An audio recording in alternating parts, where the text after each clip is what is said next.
Opa, vamos para mais uma aula. Vamos pegar aí um pouco de teoria e prática ao mesmo tempo, tá? Nessa aula aqui a gente vai falar sobre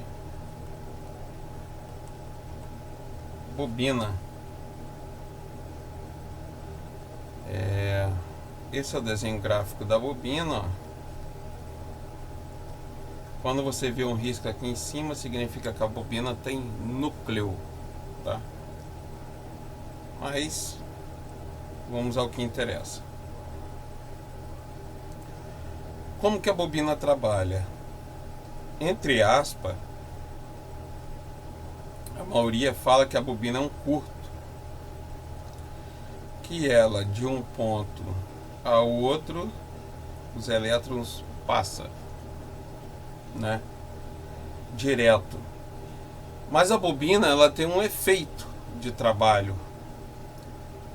Um dos tipos de efeito de trabalho dela se chama reatância.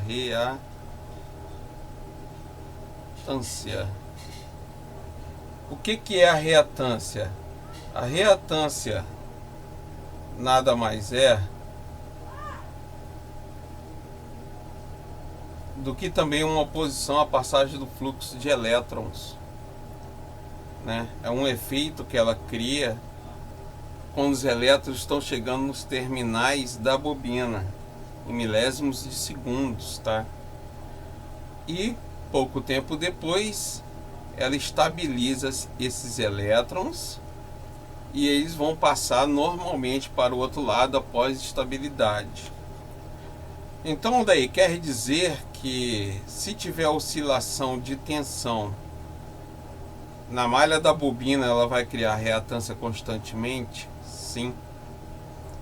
Quer dizer que se for uma malha de sinal, a bobina trabalha evitando com que esse sinal chegue perfeitamente? Sim. Dependendo do valor da bobina, essa reatância vai ser constante e vai fazer com que haja somente uma passagem a um certo nível de quantidade de frequência. Então, ela trabalha ao contrário do capacitor. Enquanto o capacitor na tensão contínua esbarra e a alternada passa, a bobina na contínua ela passa e na alternada ela esbarra. Por quê? Porque o efeito que a bobina causa, ela cria uma reatância, retornando isso para esse efeito assim que chega na bobina. Eu vou fazer um primeiro vídeo sem mostrar o osciloscópio, sem mostrar esse efeito da reatância, somente sendo um explicativo e a gente pegando com um multímetro, sem a gente conseguir ver esse efeito, tá?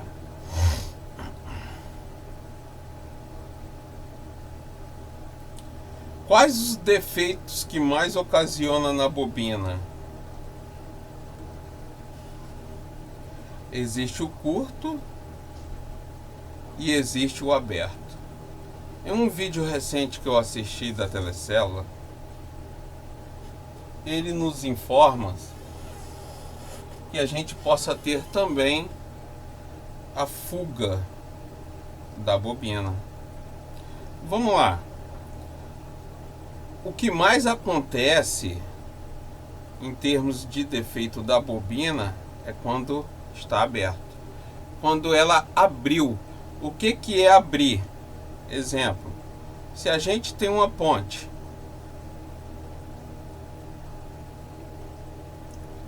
e ela abriu, um exemplo, aquela ponte que passa barcos para um lado e por baixo dessa ponte. Se ela abrir, alguém vai conseguir passar por cima dessa ponte? Né? Não vai, né? Porque está aberto.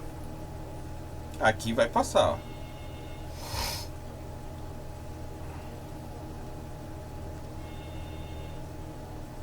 Já por aqui não, quando chegar aqui não tem como passar para cá, né? Então, um dos defeitos que mais acontece na bobina é abrir quando está em situação de aberto. Curto também acontece, é um efeito mais difícil de acontecer. Por quê? Apesar que é o defeito que mais comum acontece, né? Vamos pensar, mas como? Você falou que você acabou de falar que é mais difícil. Até abrir, o que acontece? Se cria o curto, ela vai torrando, né? Queima. Por quê? Elas são espirais, a bobina. Se o filamento se unir, ela perdeu o esmalte que cobre o filamento, ela vai entrar em curto.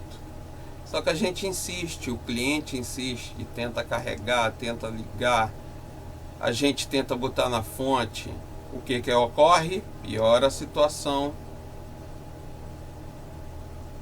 A gente vai ter uma possibilidade maior da gente criar o curto na bobina, e em vez dela estar na situação de curto, ela abriu.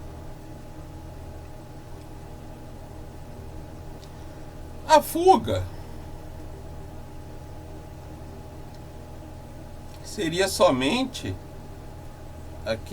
o que está ocorrendo antes do curto, né? Ainda funciona, tá criando aquela fuga.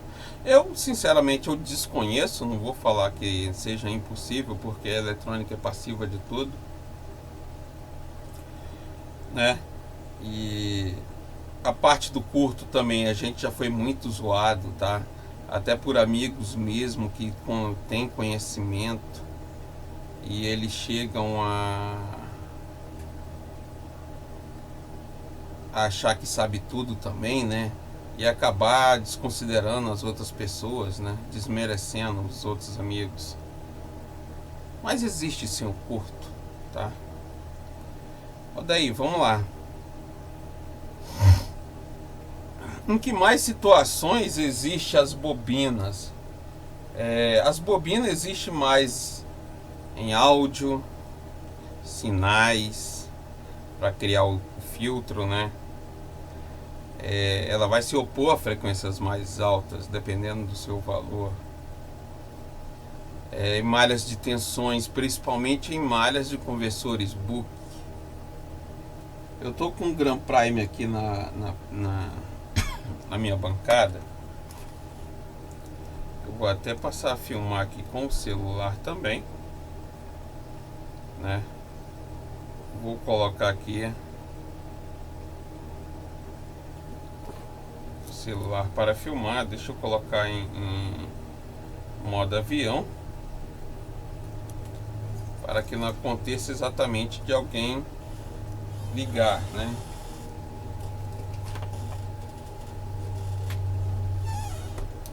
Vamos lá. Deixa eu tentar pegar aqui a minha tela. Eu vou fazer o seguinte, não vou filmar aqui pelo celular, vou filmar direto pelo próprio microscópio, né? Espero aí que vocês consigam me acompanhar. Deixa eu dar o comando aqui de gravar. Habilitei. Vou dar o OK. 1, 2, 3 segundos gravando já. Vamos lá. Então, eu tô aqui, ó, logo acima do conector da bateria. A gente tem um PMIC, né? A gente tem aqui um PMIC, ó. E você vê logo que tem algumas bobinas ali, né? Vou abrir aqui o esquema. O que eu estou usando ali é o G530BT, e eu vou estar com o esquema do G531H. Talvez eu consiga encontrar referências boas, talvez alguma coisa possa estar diferente aí, tá? Mas vamos logo aí ao teste. Vou tentar apontar. Essa bobina aqui, ó, ela é a L403. L403. Vou colocar aqui no campo de busca, ó.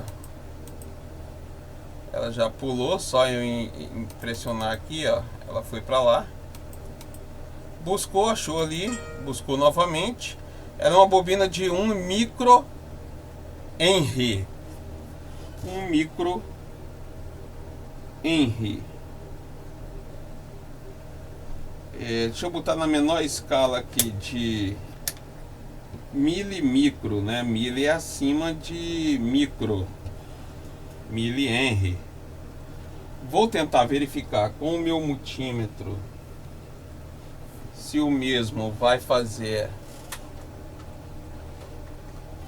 esse valor de leitura, né? Eu acredito que não. Deixa eu ver se o mesmo tem a continuidade aqui nos terminais, para saber se as ponteiras estão funcionando, né?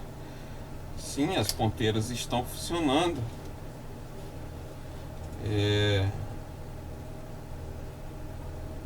Não pega 1 micro Henry, tá? Não pegou. Deixa eu colocar em escala de resistência também, na escala de 200 ohms.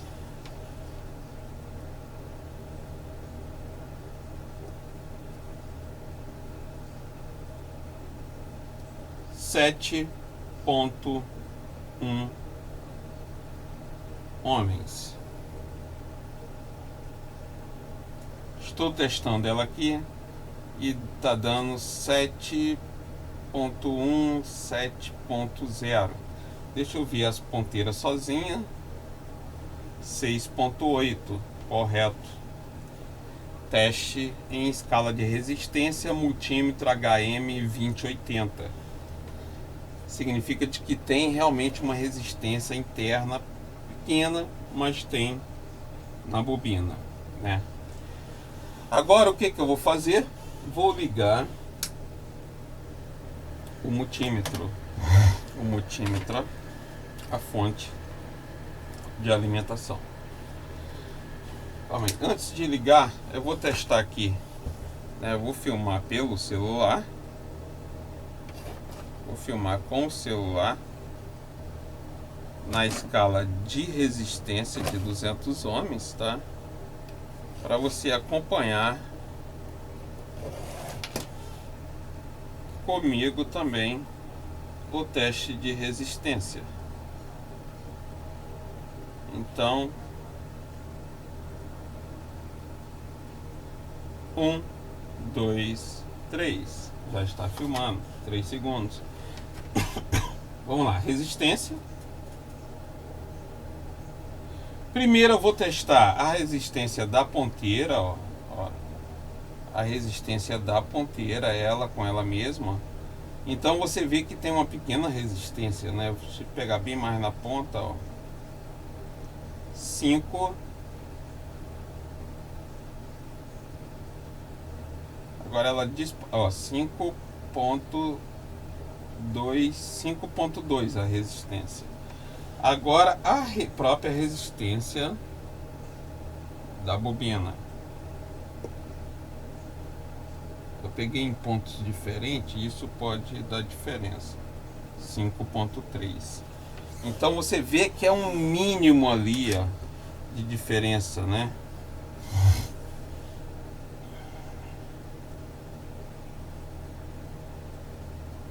É bem pouco esse valor. Agora vamos para o processo com a fonte de alimentação. Você vê que essa placa não tem defeito, não tem consumo. Vou deixar bem aqui para vocês acompanharem também. Vou colocar na escala de tensão de 20 volts. Coloquei na minha escala de 20 volts. E vou fazer o meu teste de tensão. Estava em AC, coloquei DC. E vou fazer o teste de tensão na bobina, tá? Vamos lá. Você viu que de um lado ele não está dando tensão alguma. Do outro também não temos tensão nenhuma. Vamos verificar de que setor é essa bobina. L403. Então é a mesma que eu tô. Ela é uma tensão. Ela tem um símbolo aqui de comunicação, né? Ela está em uma malha atrelada a uma malha VDD underline DDR underline 1V2. Vou marcar o nome da malha. Ela é uma malha que tem 800 miliampere.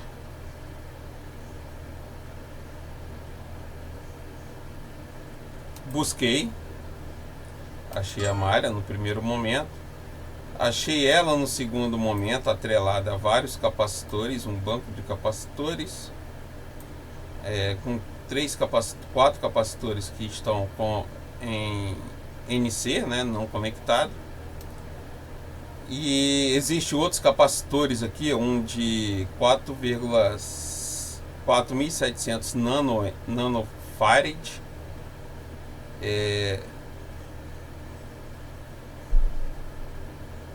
1000 nanofarad, 220 nanofarad. Vamos tentar aqui traduzir esse 1000 aqui. Eu pensei e não falei.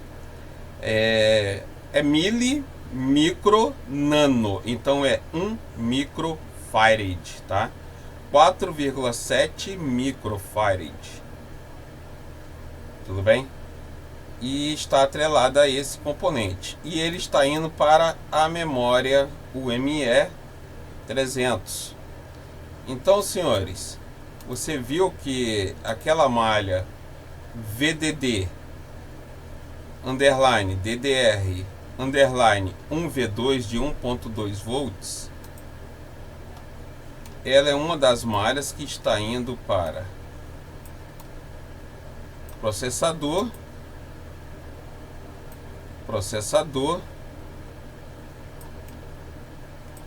e memória.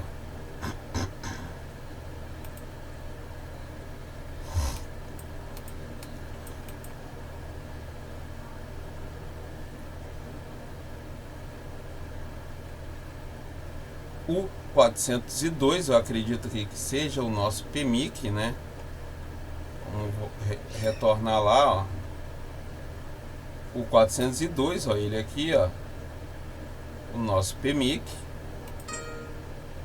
está atrelado a um banco da minha memória, né, de portas da minha memória, atrelado a um banco de capacitores também, e indo também para o nosso processador, unidade central de processamento, atrelada aqui. Ó, daí, quais os defeitos que eu não tendo essa tensão de 1.2 volts poderia estar ocorrendo? Às vezes você tem até o aparelho funcional esquentando muito, né, a memória ou o processador ou o próprio PMIC, e às vezes você não percebe que você teria esse caso do a bobina aberta, tá? Ainda bem que eu estou gravando aqui no celular, porque o cartão deu o cartão completamente, né? Agora vamos continuar aqui, ó. Tentar pegar aqui multímetro e a bobina lá. E a tela. Vamos lá. Então, como o aparelho não está ligado, essa tensão aqui não está presente, ó. Vamos lá. Estou na minha escala aqui de 20 volts. E você não vê que está presente ali a minha tensão de 1.2 volts. Vou colocar em 2 volts por divisão para ser um pouco mais preciso e também não está apresentando a minha tensão de 1.2 volts aqui, tá? Deixa eu tirar aqui esse multímetro aqui. Então, ó, não estamos tendo. Vou ligar o aparelho e vou fazer o teste na minha bobina, tá? Deixa eu tentar pegar ali as duas telas, né? Liguei o aparelho. Agora eu vou testar para ver se eu tenho 1.2 volts nessa bobina.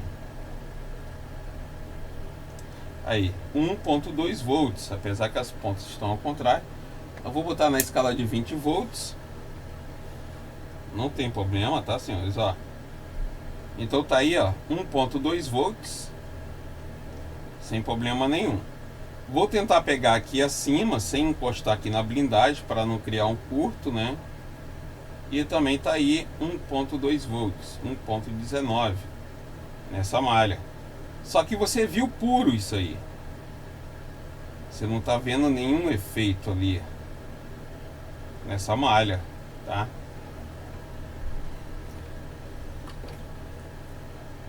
E você confirmou aqui essa tensão de 1.2 volts exatamente nessa bobina. Vou vir para o esquema. E no meu esquema eu tenho uma resistência de 10K e uma outra também de 10K atrelada a essa malha, que é o R300 e o R301. Vamos verificar aonde pode estar essa resistência. Você vê que está bem lá ao lado da memória, ó, R300, e o R301 logo abaixo, também de 10K, né? Então vamos lá no setor da memória. Vou confirmar de novo essa tensão. Vamos confirmar de novo essa tensão. Se ela no standby ela tem essa tensão, sim, ela tem essa tensão no standby, ó. O aparelho está em standby. E vamos verificar ao lado da memória, né?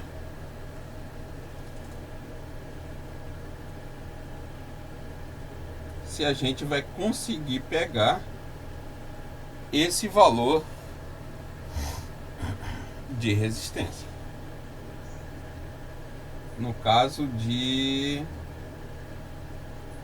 tensão. Vamos associar aqui a seguinte ideia.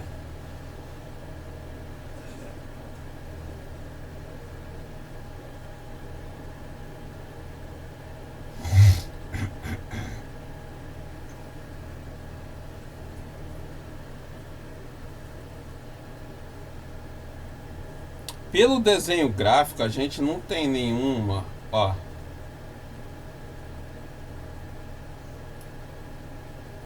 Esse é o processador e essa aqui é a memória, um pouco mais retangular. Não temos nenhum componente ao lado. Onde estaria então essa resistência?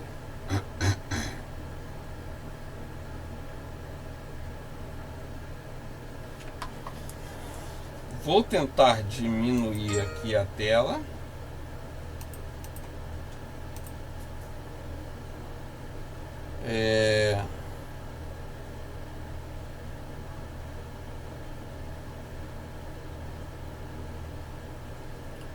Pelo que eu estou vendo aqui, realmente eu não tenho essa minha resistência atrelada ao lado dela ali. Logo abaixo eu tenho aquele meu banco real de capacitores, Mas na minha lateral eu não tenho esses resistores.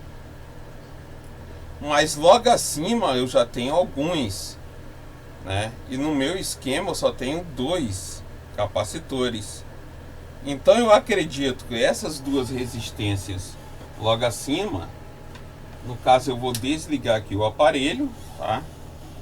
Vou colocar na minha escala de resistência de 20K e vou tentar pegar esses 2 resistores de 10K.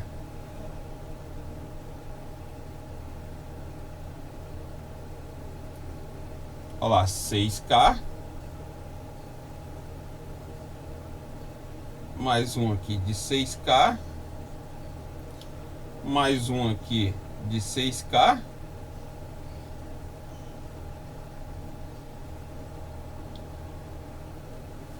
Opa!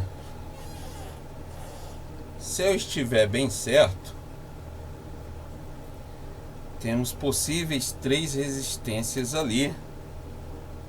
Considerar pelo que estamos vendo.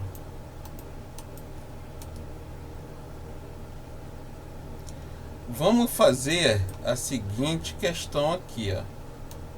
Eu sei que essas 2 resistências aqui, aparentemente essa está em paralelo àquela malha ali, mas ela, de um lado dela está ao terra.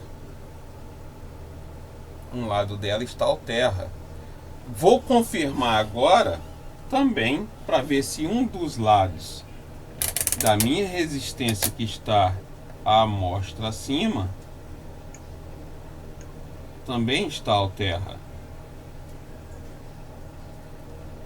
Vou colocar na minha escala de continuidade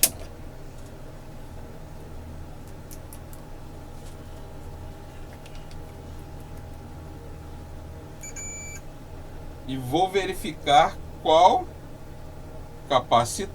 resistor tem um dos seus lados ali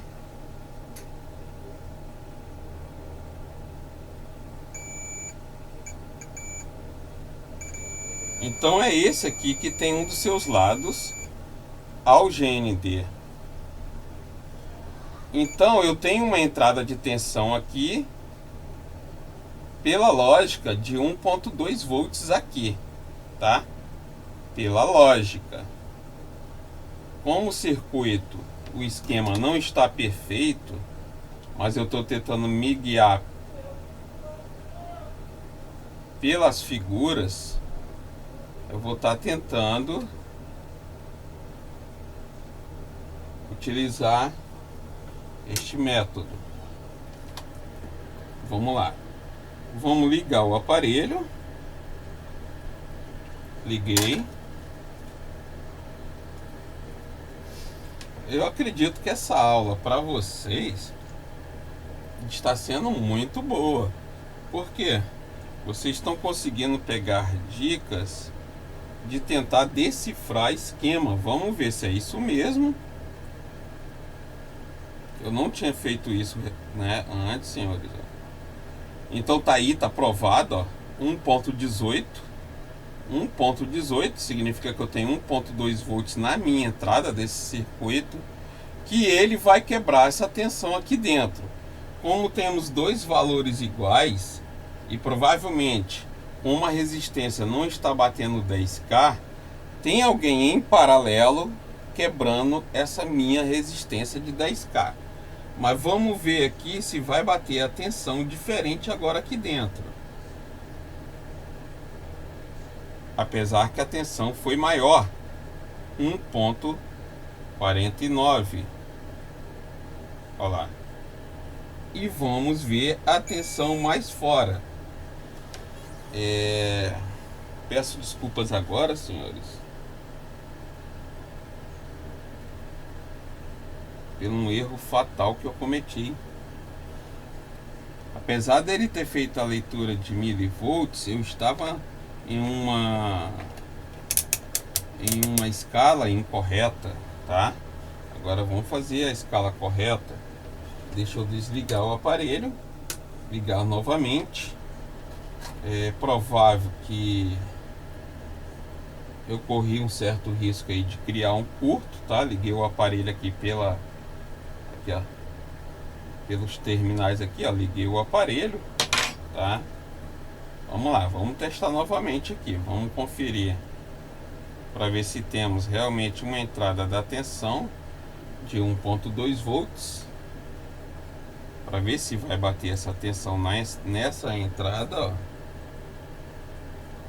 Então tá aí, ó, 1.19 e internamente corretíssimo 0.59, 0.60. Caiu em cima de todos os estudos que fizemos. Sobre quedas de tensão em resistência, tá? Possibilidade de esquema omitir informações. Encontramos também possibilidades de decifrar o esquema.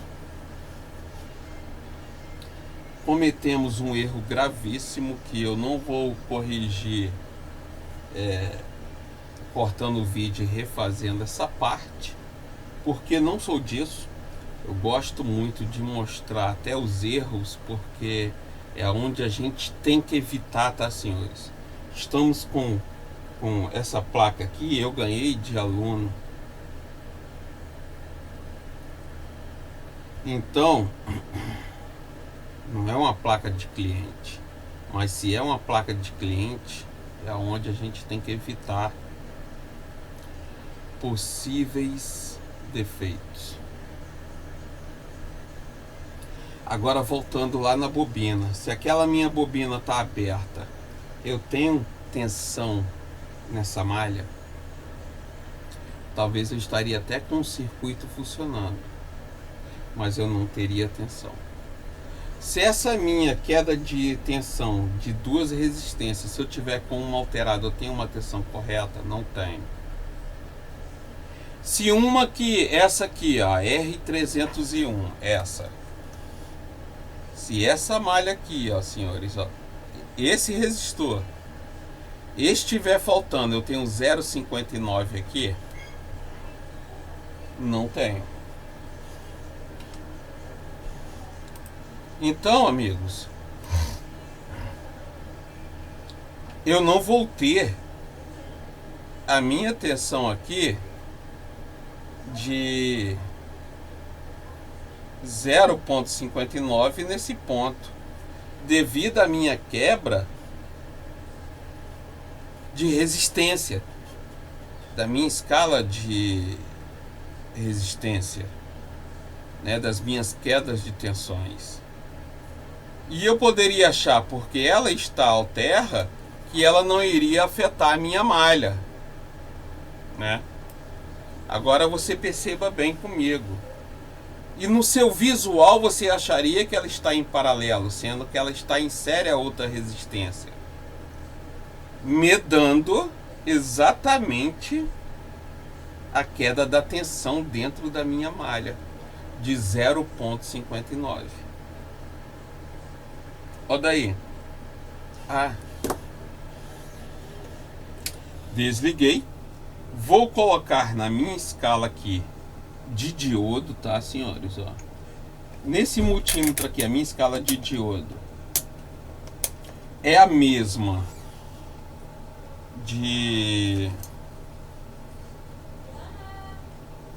é a minha mesma escala de continuidade nesse HM 2080. Agora eu vou conferir em condução reversa qual será o meu valor dentro dessa malha. Vamos estudar.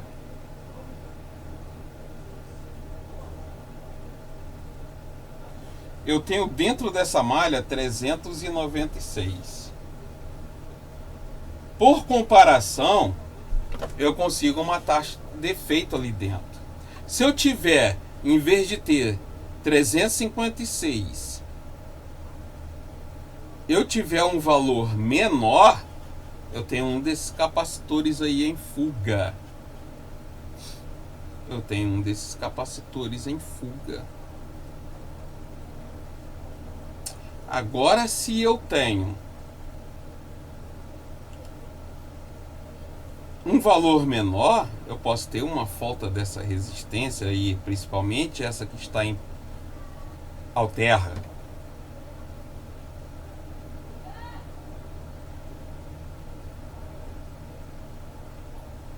Agora, outro detalhe aqui a se observar é o seguinte: esse meu capacitor C306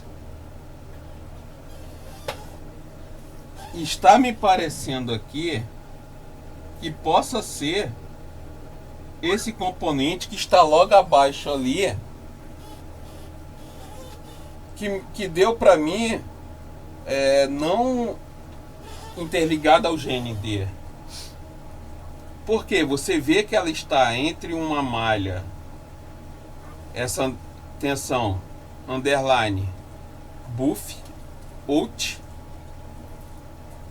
mas ela não está interligada ao terra, esse capacitor.